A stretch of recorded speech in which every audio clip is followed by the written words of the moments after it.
Chers amis, shalom, le cours d'aujourd'hui sera dédié à la mémoire de mon père, Yosef Ben Esther, dont c'est ce soir, Motzei Lag BaOmer, la Askara.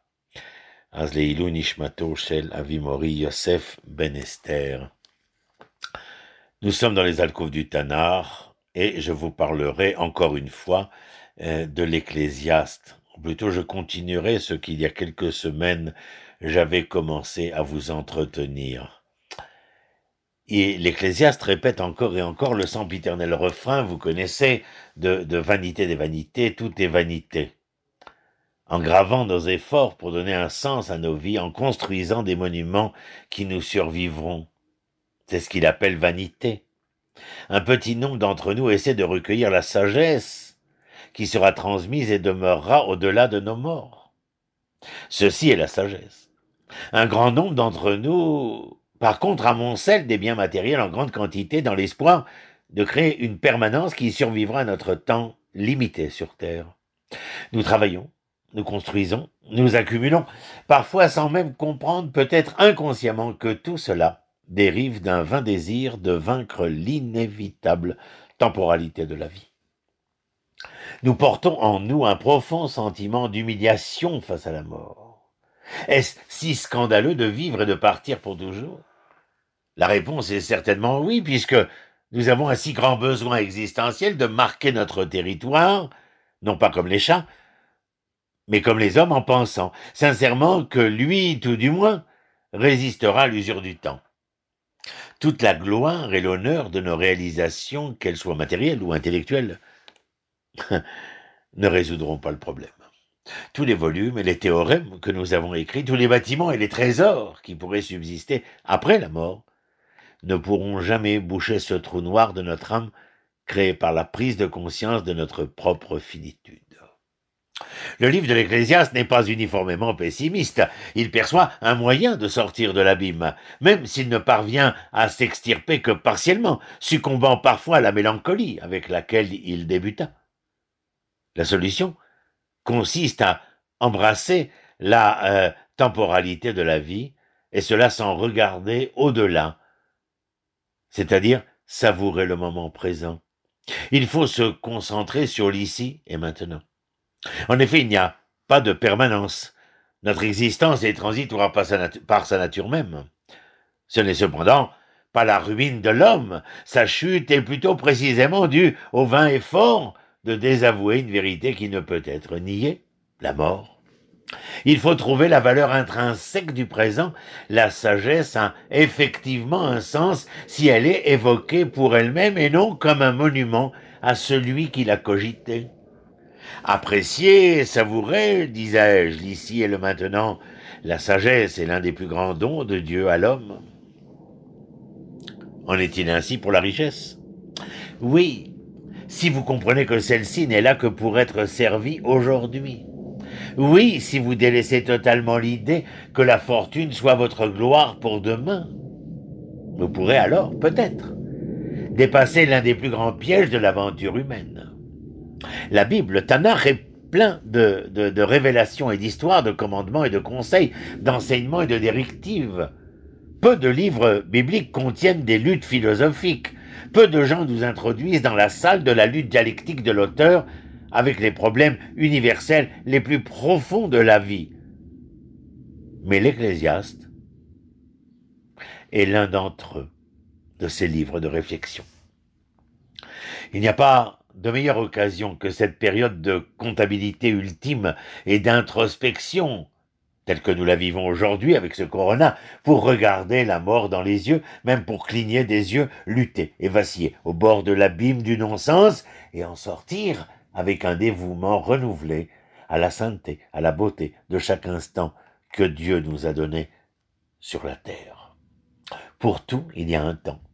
Il n'y a rien de nouveau sous le soleil, dit Shlomo. Tout cela et plus nous vient de l'Ecclésiaste. Le livre est le récit d'une recherche de vérité visible à propos de la vie. Il applique de manière unique le genre de questions qui préoccupaient les premiers philosophes grecs dans un monde de foi juive. Le lien entre le monothéisme et le recours à la recherche individuelle et au jugement est fondamental pour son appel éternel. Pourtant, l'Ecclésiaste n'est pas une philosophie.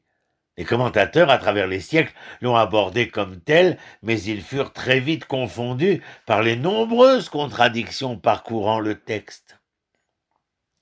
Coëlette raconte en réalité la quête d'un absolu dans un monde rempli de doutes et de contradictions.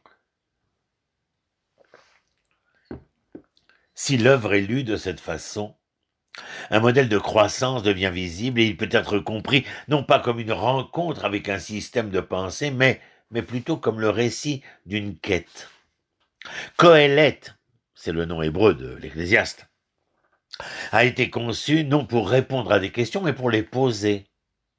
Le livre traite de pensées générales communes à tout homme, quelques-unes retenues dans la conversation populaire, comme « Rien de nouveau sous le soleil », nous l'avons dit. D'autres, par des passages plus discrets, prennent un sens à la vie et s'ouvrent sur certaines instructions pour la conduire.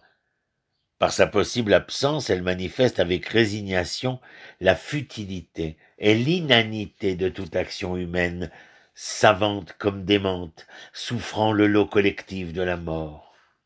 Bien que l'auteur place clairement l'expérience au-dessus de l'instabilité, il ne lui reconnaît pas de valeur au-delà d'un simple charme de l'existence.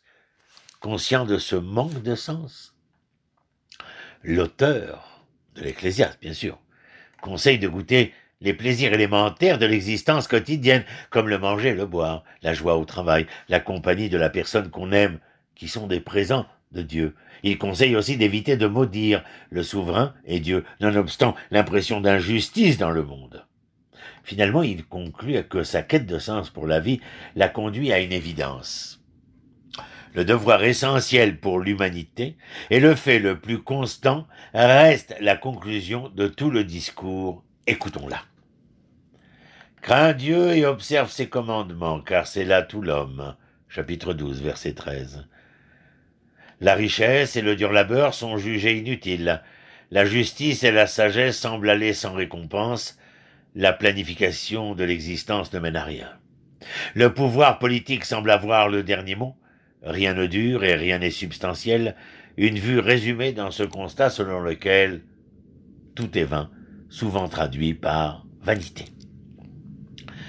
La clé pour comprendre l'Ecclésiaste est de reconnaître le changement que subit Coëlette, Shlomo.